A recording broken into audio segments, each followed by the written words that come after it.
De la huida de los Noldor.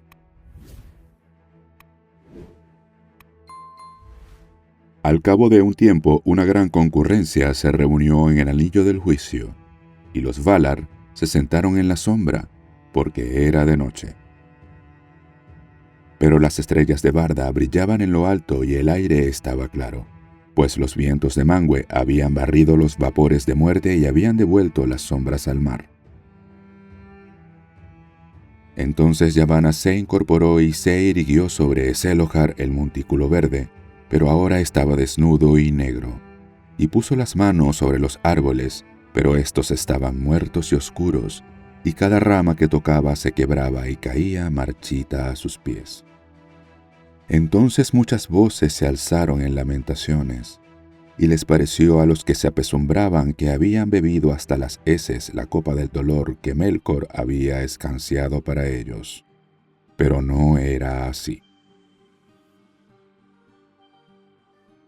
Yavanna habló ante los Valar, diciendo: «La luz de los árboles se ha ido y ahora vive solo en los Silmarils de Fëanor. Previsor ha sido. Aún para los más poderosos bajo la égida de Ilúvatar hay una obra que solo pueden llevar a cabo una única vez. Dicer a la luz de los árboles, y en los confines de Ea nunca más podré hacerlo. Sin embargo, si yo dispusiese de un poco de esa luz, podría devolver la vida a los árboles antes de que las raíces se corrompieran, y entonces nuestras heridas tendrían remedio, y la malicia de Melkor quedaría confundida». Entonces intervino Manwë, que dijo: «¿Oyes, Fëanor hijo de Finwë, las palabras de Yavanna? ¿Concederás lo que pide?». Hubo un largo silencio, pero Fëanor no respondió. Tulkas gritó entonces: «Di, oh Noldo, sí o no». Pero ¿quién ha de negarse a Yavanna? Y ¿no vino de su obra en un principio la luz de los Silmarils? Pero Aule el Hacedor dijo: «No tengas prisa, pedimos algo más grande que nada que tú conozcas. Concédele un instante de paz». Pero Fëanor habló entonces y gritó amargamente: «Para los pequeños como para los mayores, hay siempre algo que solo pueden hacer una vez, y luego el corazón ha de reposar. Puede que sea posible abrir mis joyas, pero nunca otra vez haré otras parecidas. Y si he de romperlas, se me romperá el corazón y moriré, el primero de entre todos los Eldar en Aman». «No el primero», dijo Mandos, pero nadie entendió estas palabras. Y una vez más hubo silencio mientras Fëanor meditaba en la oscuridad. Le parecía estar engarzado en un anillo de enemigos, y le volvieron a la memoria las palabras de Melkor: «Los Silmarils no estarían seguros en manos de los Valar». «¿Y no es él Vala como ellos?», le decía el corazón. «¿Y no entiende acaso lo que ellos sienten? Sí, es un ladrón el que delata a los ladrones». Entonces vociferó: «No lo haré de propia voluntad. Pero si los Valar me obligan, sabré entonces con seguridad que Melkor es como ellos». Entonces Mandos dijo: «Has hablado». Y Niena se puso de pie y fue a Eselohar, y se echó atrás la capucha gris y lavó con lágrimas las inmundicias de Ungoliant, y cantó doliéndose de la amargura del mundo y la injuria de Arda. Pero mientras Niena aún se lamentaba, llegaron mensajeros de Formenos, y eran gente de los Noldor que traían nuevas de infortunio, porque contaron cómo una ciega oscuridad había avanzado hacia el norte, y en medio de ella se movía cierto poder para el que no había nombre, y la oscuridad salía de él mismo. Pero Melkor también estaba allí, y fue a la casa de Fëanor y mató a Finwë, rey de los Noldor, delante de las puertas, y derramó la primera sangre en el reino bendecido, porque solo Finwë no había huido del horror de lo oscuro. Y contaron que Melkor había quebrantado la fortaleza de Formenos y se había apoderado de todas las joyas de los Noldor que allí estaban guardadas, y los Silmarils habían desaparecido. Entonces Fëanor se levantó y alzando la mano ante Manwë, maldijo a Melkor llamándolo Morgoth, negro enemigo del mundo, y desde entonces y para siempre los Eldar solo lo conocieron por ese nombre. Y maldijo también el llamamiento de Manwë y la mala hora en que había acudido a Taniquetil, pensando en medio de la locura a que lo habían llevado la rabia y la pena que si se hubiera encontrado en Formenos. Entonces Fëanor abandonó a la carrera el anillo del juicio y se internó en la noche, porque Finwë le era más querido que las obras incomparables de sus manos o que la luz de Valinor. Y ¿quiénes entre los hijos, sean de elfos o de hombres, han tenido a sus padres en más alta estima? Muchos allí se afligieron por el dolor de Fëanor, pero la pérdida por él sufrida no era suya solamente. Y Yavanna lloró junto al montículo, temiendo que la oscuridad devorara para siempre los últimos rayos de la luz de Valinor. Porque aunque los Valar aún no entendían del todo qué pasaba, advertían que Melkor había pedido ayuda a algo que procedía de más allá de Arda. Los Silmarils habían desaparecido y no importaba en apariencia que Fëanor le hubiera dicho sí o no a Yavanna. Sin embargo, si hubiera consentido desde un principio, antes de que las nuevas llegaran de Formenos, quizá no hubiese podido acometer lo que hizo después. Pero el destino de los Noldor estaba ahora cada vez más cerca. Entretanto Morgoth, al huir de la persecución de los Valar, llegó a los baldíos de Araman. Esta tierra se extendía hacia el norte, entre las montañas de las Pelori y el Gran Mar, como Avatar se extendía hacia el sur. Pero Araman era una región más vasta, y entre las costas y las montañas había tierras yermas, cada vez más frías a medida que se aproximaban al hielo. Por esta región Morgoth y Ungoliant pasaron deprisa, y así llegaron a través de las grandes nieblas de Oimure al Helcaraxe, al estrecho entre Araman y la Tierra Media, todo de hielo crujiente. Y él lo cruzó y se regresó por fin al norte de las tierras exteriores.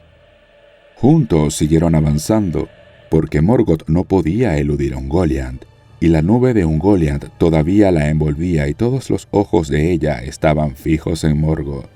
Y llegaron a esas tierras que se extienden al norte del estuario de Drengist. Se acercaba ahora Morgoth a las ruinas de Angband, donde se había levantado una gran fortaleza occidental.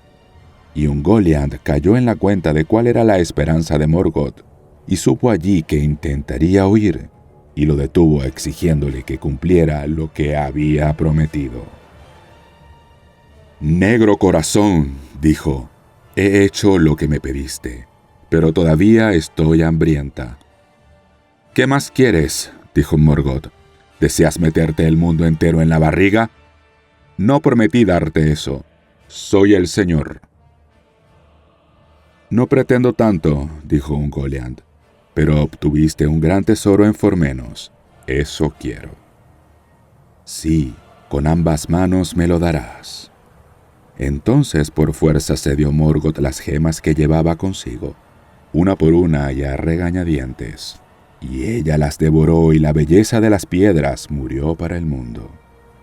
Más grande y oscura se volvió Ungoliant, pero su codicia no estaba satisfecha todavía.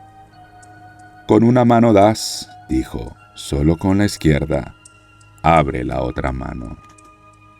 En la mano derecha llevaba Morgoth apretados los Silmarils, y aunque estaban encerrados en un cofrecillo de cristal, habían empezado a quemarlo y el dolor le agarrotaba la mano, pero no la abría. «No», dijo, «has recibido lo que te adeudaba, porque con el poder que puse en ti consumaste tu obra. Ya no te necesito. No tendrás estas cosas ni las verás. Las nombro mías para siempre». Pero Ungoliant había crecido y Morgoth era ahora más pequeño a causa del poder que había salido de él. Y ella se irguió enfrentándolo y lo encerró en su nube y lo atrapó en una red de cuerdas pegajosas para estrangularlo. Entonces Morgoth lanzó un grito terrible cuyos ecos resonaron en las montañas. Fue así que esa región se llamó Lammoth, porque esos ecos la habitaron después para siempre, y despertaban cada vez que alguien gritaba allí, y todas las tierras yermas entre las colinas y el mar se llenaban de un clamor de voces angustiadas. El grito de Morgoth a esa hora fue el más grande y terrible de los que se habían oído en el mundo del norte, y las montañas se sacudieron y la tierra tembló y las rocas se partieron.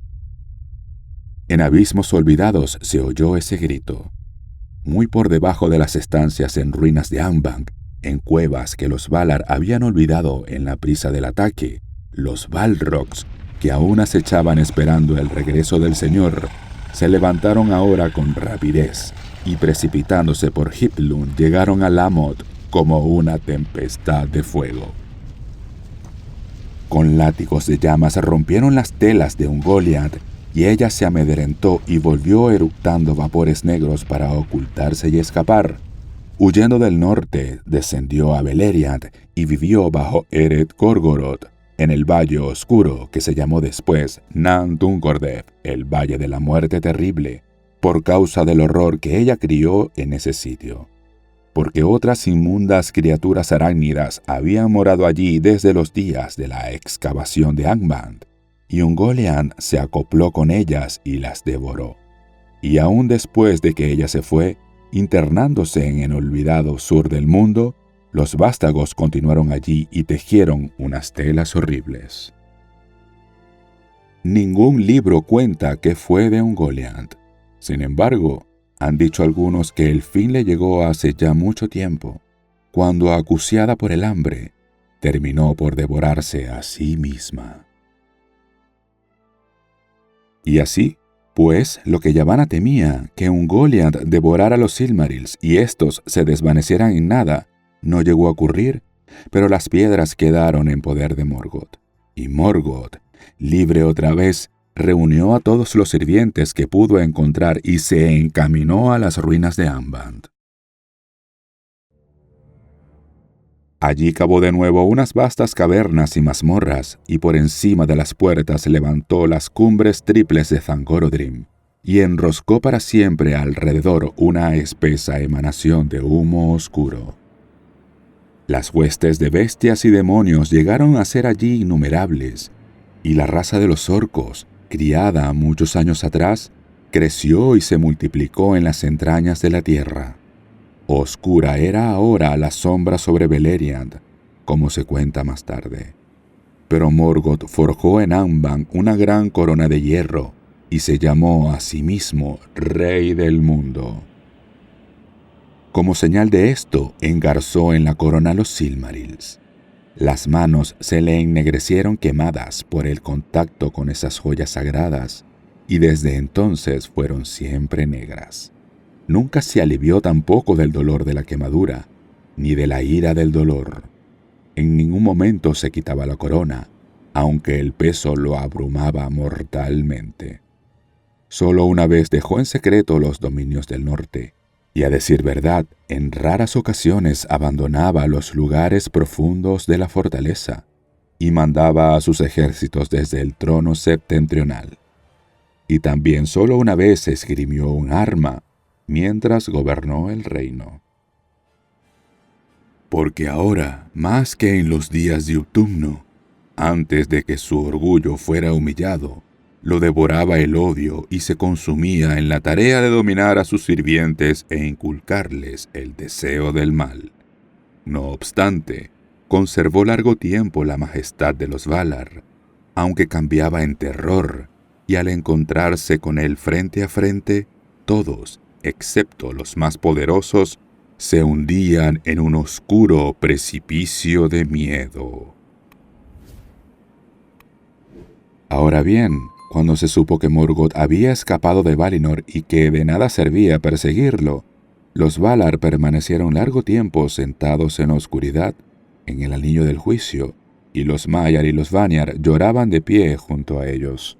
Pero la mayoría de los Noldor volvieron a Tirion y se lamentaron por el oscurecimiento de la bella ciudad.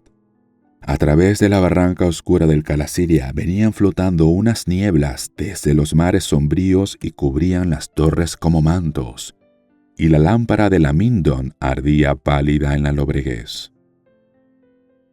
Entonces, de pronto, apareció Fëanor en la ciudad y convocó a todos a la ilustre corte del rey en la cima de Tuna. Pero la condena al destierro que le había sido impuesta no estaba levantada todavía, y él se rebeló contra los Valar. Una gran multitud se reunió rápidamente para escuchar lo que tuviera que decir, y la luz de muchas antorchas que cada cual llevaba en la mano iluminaba las colinas y todas las escaleras y calles que subían por ella. Fëanor era un maestro de las palabras y tenía gran poder sobre los corazones cada vez que hablaba, y esa noche pronunció un discurso ante los Noldor que éstos siempre recordaron. Fieras y salvajes fueron las palabras de Fëanor, y colmadas de cólera y de orgullo, y al escucharla los Noldor se sintieron movidos a la locura. Fëanor habló sobre todo de Morgoth, con odio y cólera, y sin embargo, casi todo cuanto dijo procedía de las mentiras de Morgoth mismo. Pero Fëanor, transido de dolor por el asesinato de su padre y de angustia por el robo de los Silmarils, reclamó el reinado sobre todos los Noldor, desde que Finwë estaba muerto, y despreció los decretos de los Valar. «¿Por qué, pueblo de los Noldor?», exclamó, «¿por qué habremos de servir a los celosos Valar, que no pueden protegernos ni protegerse del enemigo? Y aunque sea ahora un adversario, ¿no pertenecen ellos y él a un mismo linaje? La venganza me llama desde aquí, pero aun cuando así no fuese, no querría yo vivir más tiempo en la misma tierra con el linaje del asesino de mi padre y del ladrón de mi tesoro. Pero no soy el único valiente en este pueblo de valientes. ¿Y no habéis perdido todos a vuestro rey? ¿Y qué más no habéis perdido, aquí encerrados en una tierra estrecha entre las montañas y el mar? Aquí una vez hubo luz, que los Valar mezquinaron a la Tierra Media, pero ahora la oscuridad lo nivela todo. ¿Nos lamentaremos aquí siempre inactivos, pueblo de sombras, moradores de la niebla, vertiendo lágrimas vanas en el mar indiferente? ¿O volveremos a nuestra patria, en cui vienen fluían dulces las aguas bajo las estrellas de un cielo sin nubes, y vastas eran las tierras, por las que podía andar un pueblo libre? Allí se extienden todavía y nos aguardan, a nosotros que las abandonamos en un momento de locura. Venid, que los cobardes guarden la ciudad». Largamente habló, instando siempre a los Noldor a que lo siguieran, y a ganar ellos mismos la libertad y grandes reinos en las tierras del este, antes de que fuera demasiado tarde, porque repetía las mentiras de Melkor, que los Valar los habían engañado y pretendían mantenerlos cautivos para que los hombres pudieran regir en la Tierra Media. Muchos de los Eldar oyeron hablar por primera vez de los nacidos después. «Hermoso será el fin», exclamó Fëanor, «aunque largo y áspero el camino. Decid adiós al sometimiento, pero decid adiós también a la holgura. Decid adiós a los débiles, decid adiós a vuestros tesoros, porque iremos más lejos que Orome, soportaremos más durezas que Tulkas, nunca dejaremos de intentarlo, tras Morgoth hasta el fin de la tierra. Combatiremos contra él y nuestro odio será imperecedero. Pero cuando lo hayamos conquistado y recuperemos los Silmarils, nosotros y solo nosotros seremos los señores de la luz inmaculada y amos de la beatitud y la belleza de Arda. Ninguna otra raza nos despojará». Entonces pronunció Fëanor un terrible juramento.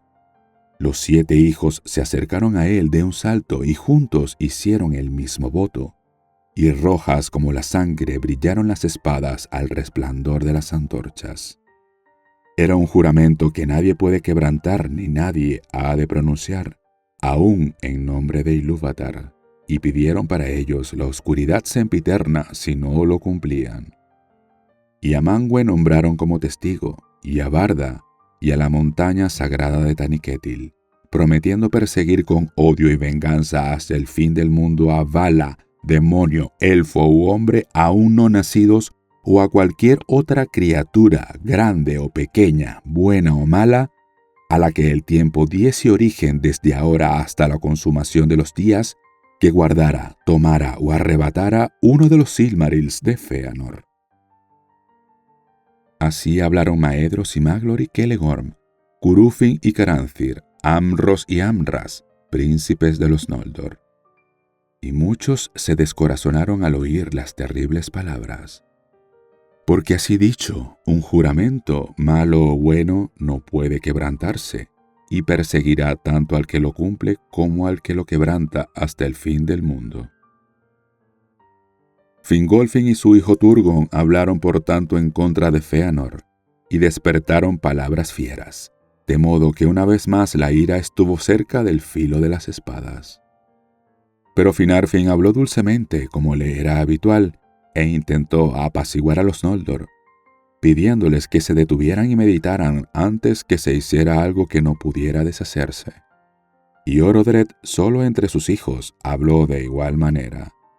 Finrod apoyó a Turgon, su amigo, pero Galadriel, la única mujer de los Noldor que se mantuvo erguida y valerosa entre los príncipes contendientes, estaba ansiosa por partir. No pronunció ningún juramento, pero las palabras de Fëanor sobre la Tierra Media le habían ardido en el corazón, y anhelaba ver las amplias tierras sin custodia y gobernar allí un reino a su propia voluntad. Lo mismo que Galadriel pensaba Fingon, hijo de Fingolfin, también movido por las palabras de Fëanor, aunque poco lo amaba, y con Fingon estuvieron, como siempre, Angrod y Ainur, hijos de Finarfin. Pero estos mantuvieron la calma y no hablaron contra sus padres. Por fin, después de un largo debate, prevaleció Fëanor, y a la mayor parte de los Noldor allí reunidos inflamó con el deseo de nuevas cosas y países extraños. Por tanto, cuando Finarfin habló otra vez pidiendo reflexión y tiempo, un gran grito se alzó. ¡No! ¡Partamos! Y sin dilación Fëanor y sus hijos se prepararon para emprender la marcha. Poca previsión podía haber entre los que se atrevían a tomar una senda tan oscura. No obstante, todo se hizo con excesiva prisa, porque Fëanor los impulsaba temiendo que al enfriárseles el corazón las palabras que él había dicho se marchitaran, y prevalecieran otros consejos. Y a pesar de todo el orgullo que había mostrado, no olvidaba el poder de los Valar. Pero de Valmar no llegó mensaje alguno, y Manwë se mantenía en silencio. No estaba dispuesto a prohibir o estorbar el propósito de Fëanor, porque a los Valar les ofendía que se los hubiese acusado de malas intenciones para con los Eldar, o de que retuvieran a alguien por la fuerza. Ahora observaban y esperaban, porque no creían todavía que Fëanor pudiera someter a los Noldor. Y en verdad, cuando Fëanor empezó a dar órdenes a los Noldor para ponerse en camino, las discusiones comenzaron. Porque aunque había persuadido a la asamblea de que era necesario partir, no todos pensaban que Fëanor tuviese que ser el rey. Fingolfin y sus hijos eran los más amados, y los de su casa y la mayor parte de los habitantes de Tirion se negaron a abandonar a Fingolfin, si él los acompañaba, y así por fin, como dos huestes separadas, emprendieron los Noldor el amargo camino. Fëanor y sus seguidores iban a la vanguardia, pero la hueste mayor iba detrás, fiel a Fingolfin, y éste marchaba de mala gana y solo porque se lo pedía Fingon, su hijo, y porque no quería separarse de su pueblo que ansiaba partir, ni dejarlos librados a los precipitados consejos de Fëanor. Tampoco olvidaba lo que había dicho ante el trono de Manwë.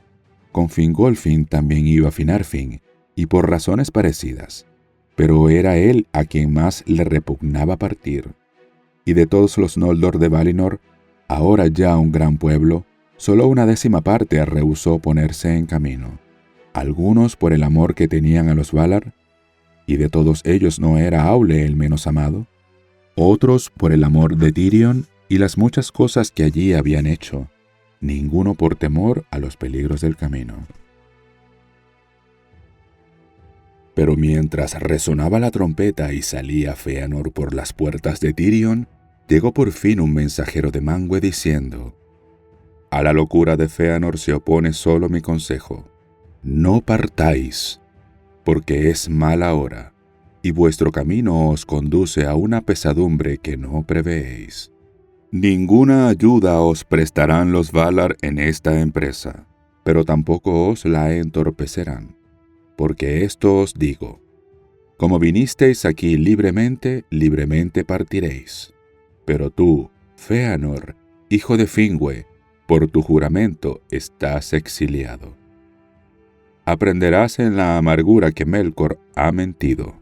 Vala es, dices, pues entonces has jurado en vano, porque a ninguno de los Valar puedes vencer ahora ni nunca dentro de las estancias de Ea, ni aunque Eru, a quien nombras, te hubiera hecho 3 veces más grande de lo que eres». Pero Fëanor se rió y habló no al heraldo, sino a los Noldor. «Vaya, entonces este pueblo valiente ha de enviar a destierro al rey, acompañado solo por sus hijos, para luego volver a someterse. Pero a aquellos que vengan conmigo les preguntaré: ¿se os dice que habrá dolor? Pero en Aman lo hemos visto. En Aman hemos llegado por la beatitud a la pesadumbre. Intentaremos ahora el camino opuesto. Por el dolor busquemos la alegría, o al menos la libertad». Entonces, volviéndose al heraldo, gritó: «Di esto a Manwë Súlimo, ilustre rey de Arda. Si Fëanor no puede destruir a Morgoth, cuando menos no vacila en atacarlo, ni se queda sentado y lamentándose. Y quizá haya puesto Eru en mí un fuego mayor que el que tú sospechas. Al menos abriré tal herida al enemigo de los Valar que aún los poderosos reunidos en el anillo del juicio se asombrarán al oírlo. Sí, al fin me seguirán. Adiós». En ese momento la voz de Fëanor se le hizo tan fuerte y tan poderosa que aún el heraldo de los Valar se inclinó ante él, como quien ha recibido una respuesta cabal, y partió, y los Noldor nada pudieron hacer. Por tanto, continuaron la marcha, y la casa de Fëanor se apresuró a lo largo de la costa de Elende, y ni una vez volvieron la cabeza para mirar a Tirion, en la verde colina de Tuna. Detrás de ellos, más lentamente y con menor ansiedad, iban las huestes de Fingolfin. De estos, Fingon era el primero, pero en la retaguardia marchaban Finarfin y Finrod, y muchos de los más nobles y más sabios de los Noldor, y con frecuencia miraban atrás para ver la hermosa ciudad en que habían vivido, hasta que la lámpara de la Mindon Eldalieva se perdió en la noche. Más que ninguno de los demás exiliados tenían recuerdos de la beatitud que habían abandonado, y algunos hasta llevaban consigo las cosas que allí habían hecho, solaz y carga para el camino.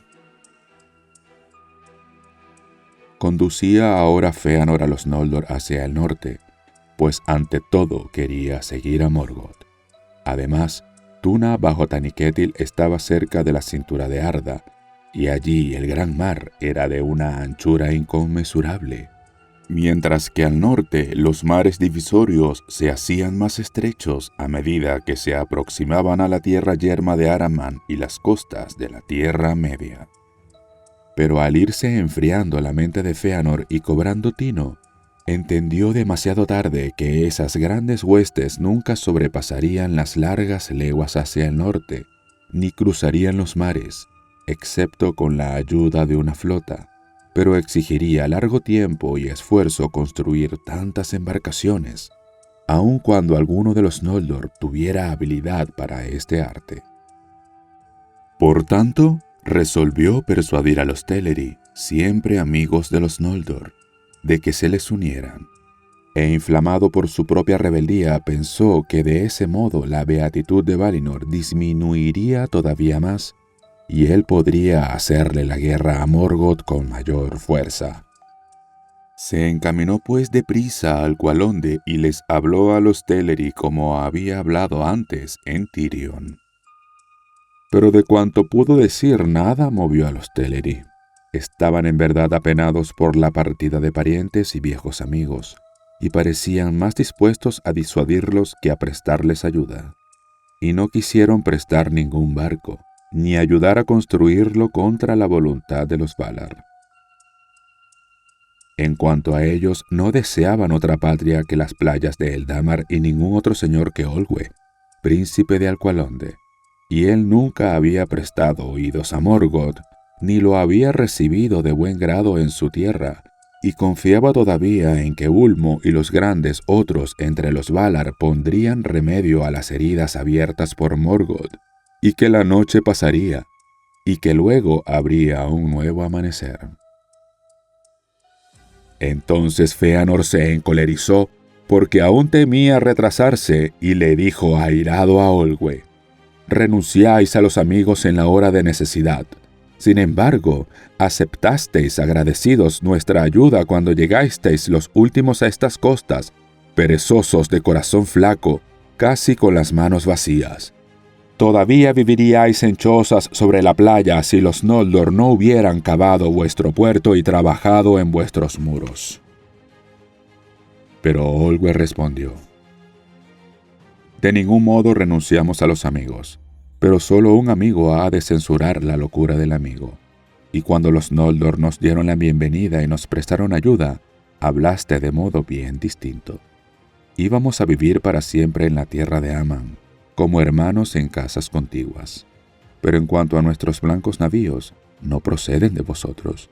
No aprendimos ese arte de los Noldor, sino de los señores del mar, y los blancos maderos los trabajamos con nuestras propias manos. Las blancas velas fueron tejidas por nuestras esposas e hijas. Por tanto, no las daremos ni las venderemos ni por alianza ni por amistad, porque te digo, Fëanor hijo de Finwë, estas son para nosotros como las gemas de los Noldor, la obra de nuestros corazones que nunca podremos repetir». Fëanor se alejó entonces, y ya fuera de los muros de Alqualondë se sintió acosado por negros pensamientos hasta que sus huestes estuvieron reunidas. Cuando juzgó que contaba con tropas suficientes, marchó hacia el puerto de los cisnes y se puso a dar órdenes a los barcos allí anclados y a apoderarse de ellos por la fuerza. Pero los Teleri se le resistieron y arrojaron a muchos Noldor al mar. Entonces se desenvainaron las espadas y se desencadenó una amarga batalla en los barcos y en los muelles y malecones iluminados por las lámparas, y hasta sobre el gran arco de las puertas. 3 veces la gente de Fëanor fue rechazada y muchos murieron de ambos bandos. Pero la vanguardia de los Noldor recibió el socorro de Fingon con los primeros de la hueste de Fingolfin, que al llegar y descubrir que se libraba una batalla en la que moría gente de su propio linaje, se unieron a ella sin conocer bien el motivo de la lucha. Algunos creyeron que los Teleri intentaban impedir la marcha de los Noldor por orden de los Valar. Así por último los Teleri fueron vencidos, y gran parte de los marineros que vivían en Alqualondë fueron muertos vilmente. Porque la desesperación había vuelto feroces a los Noldor, y los Teleri contaban con menos gente y casi no tenían otras armas que unos arcos delgados. Entonces los Noldor se apoderaron de los navíos blancos, y cada remo fue manejado por el mejor tripulante con que pudieron contar, y se alejaron hacia el norte a lo largo de la costa. Y Olwe llamó a Ósë, pero éste no acudió, porque no permitían los Valar que la huida de los Noldor fuera impedida por la fuerza. Pero Uinen lloró por los marineros de los Teleri, y el mar se levantó airado en contra de los asesinos, de modo que muchos barcos naufragaron y quienes iban en ellos murieron ahogados. De la matanza de los hermanos de Alqualondë se dice algo más en el lamento llamado Noldolante, la caída de los Noldor, que Maglor compuso antes de perderse. No obstante, la mayor parte de los Noldor logró escapar, y cuando cesó la tormenta mantuvieron el rumbo, algunos en barco y otros por tierra. Pero el camino era largo y a medida que avanzaban sobrevenían nuevos males. Después de haber marchado largo tiempo en la inmensa noche, llegaron por fin a los confines septentrionales del reino guardado, en los bosques del desierto baldío de Araman, que eran montañosos y fríos. Allí vieron de pronto una figura oscura, de pie sobre una roca, que contemplaba la costa desde lo alto. Dicen algunos que era el mismo Mandos, y no un heraldo de Mangue de menor cuantía. Y oyeron una voz alta, solemne y terrible, que les ordenó detenerse y prestar oídos. Todos se detuvieron entonces y permanecieron inmóviles, y de extremo a extremo de las huestes de los Noldor se escuchó la voz que pronunciaba la maldición y la profecía denominada la profecía del norte y el hado de los Noldor. Mucho se predijo en palabras oscuras que los Noldor solo comprendieron cuando sobrevinieron los males, pero todos oyeron la maldición pronunciada contra los que no quisieran quedarse ni solicitar el juicio y el perdón de los Valar. Lágrimas innumerables derramaréis, y los Valar cercarán Valinor contra vosotros, y os dejarán fuera, de modo que ni siquiera el eco de vuestro lamento pasará por sobre las montañas. Sobre la casa de Fëanor la cólera de los Valar cae desde el occidente hasta el extremo oriente, y sobre todos los que los sigan caerá del mismo modo. El juramento los impulsará, pero también los traicionará, y aún llegará a arrebatarles los mismos tesoros que han jurado perseguir. A mal fin llegará todo lo que empiecen bien, y esto acontecerá por la traición del hermano al hermano, y por el temor a la traición. Serán para siempre los desposeídos. Habéis vertido la sangre de vuestros parientes con injusticia, y habéis manchado la tierra de Aman. Por la sangre devolveréis sangre, y más allá de Aman moraréis a la sombra de la muerte. Porque aunque Eru os destinó a no morir en Ea, y ninguna enfermedad puede alcanzaros, podéis ser asesinados, y asesinados seréis, por espada y por tormento y por dolor, y vuestro espíritu sin morada se presentará entonces ante Mandos. Allí moraréis durante un tiempo muy largo, y añoraréis vuestro cuerpo, y encontraréis escasa piedad, aunque todos los que habéis asesinado rueguen por vosotros. Y a aquellos que resistan en la Tierra Media y no comparezcan ante Mandos, el mundo los fatigará como que si los agobiara un gran peso, y menguarán y serán como sombras de arrepentimiento antes que aparezca la raza más joven. Los Valar han hablado. Entonces muchos se lamentaron, pero Fëanor endureció su corazón y dijo: «Hemos hecho un juramento y no a la ligera. Lo mantendremos. Se nos amenaza con muchos males y no es el menor de ellos la cobardía. Pero hay algo que no se dijo, que padezcamos hoy de cobardía, de pusilanimidad o de miedo a la pusilanimidad. Por tanto os digo que seguiremos adelante y este destino pronostico, que los hechos que hagamos serán temas de muchas canciones hasta los últimos días de Arda». Pero a esa hora Finarfin abandonó la marcha y se volvió con pena y amargura contra la casa de Fëanor, y esto por causa del parentesco que lo unía a Olwe de Alqualondë. Y muchos de los suyos fueron con él entristecidos y tomaron el camino de vuelta, hasta que contemplaron una vez más el rayo distante de la Mindon sobre Tuna, que aún brillaba en la noche, y así llegaron por último a Valinor. Allí recibieron el perdón de los Valar y se le dio a Finarfin el gobierno del resto de los Noldor en el reino bendecido. Pero los hijos de Finarfin no estaban con él, pero no quisieron abandonar a los hijos de Fingolfin. Y todo el pueblo de Fingolfin siguió adelante, aún sintiéndose empujado por la gente de su propio linaje y por la voluntad de Fëanor, y temiendo enfrentar el juicio de los Valar, pues no todos eran inocentes de la matanza de Alqualondë.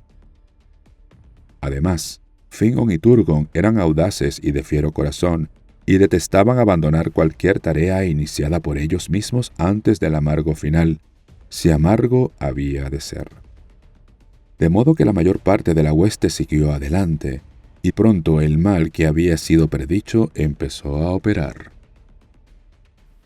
Los Noldor llegaron por fin al norte de Arda, y vieron los primeros dientes del hielo que flotaba en el mar, y supieron que estaban acercándose al Helcaraxe, porque entre la tierra de Aman, que en el norte se curvaba hacia el este, y las costas orientales de Endor, la Tierra Media, que llevan hacia el oeste, había un estrecho angosto por el que fluían juntas las aguas heladas del mar circundante y las olas del Belegaer.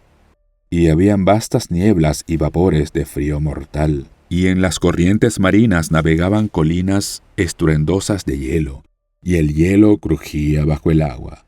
Así era Helcaraxe, y nadie había osado hollarlo todavía, salvo los Valar y Ungoliant. Por tanto Fëanor hizo alto y los Noldor discutieron qué camino seguir.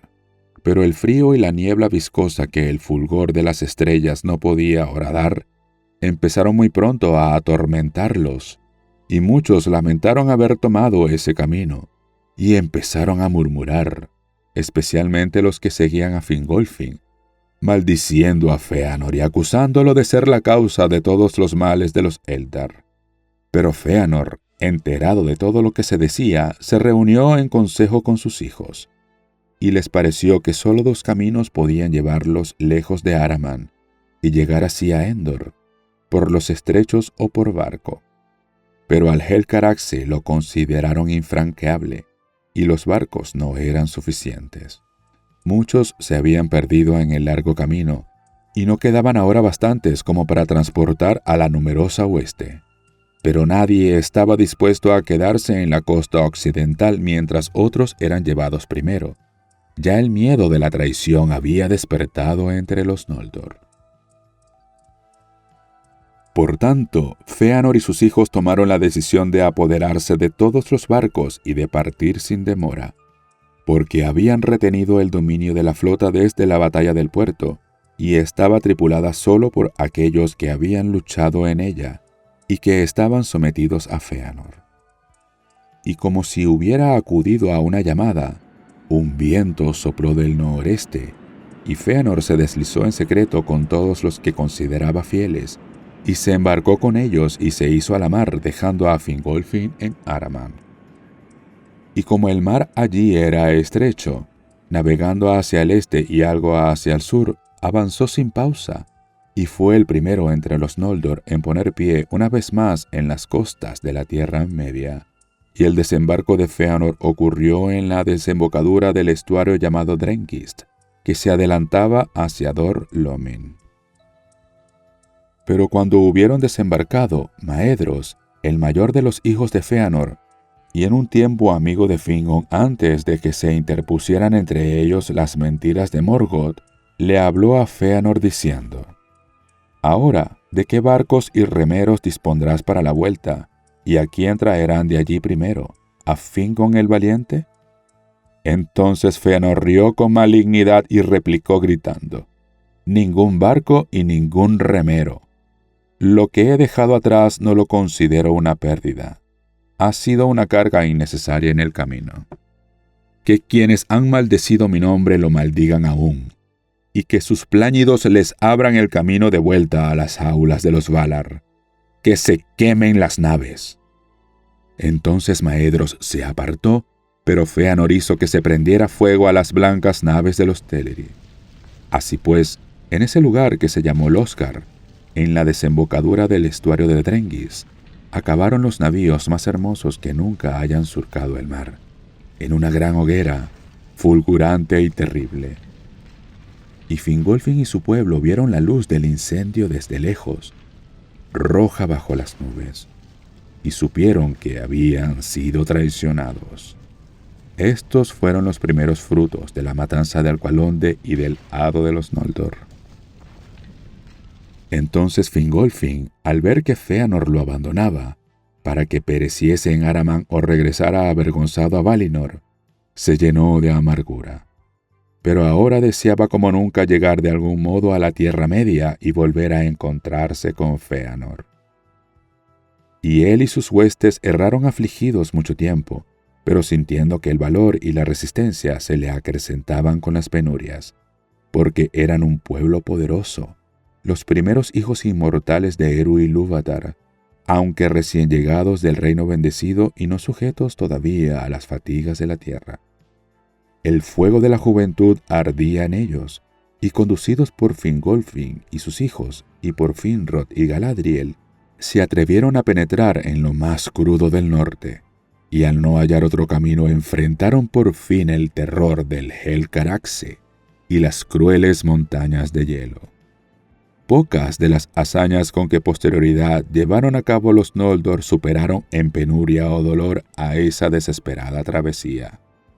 Allí se perdió Elengüe, la esposa de Turgon, y muchos otros también perecieron. Y fue con huestes disminuidas que Fingolfin pisó por último las tierras exteriores. Poco amor por Fëanor y sus hijos sentían los que marcharon detrás de él, y soplaron sus trompetas en la Tierra Media cuando por primera vez se elevó la luna.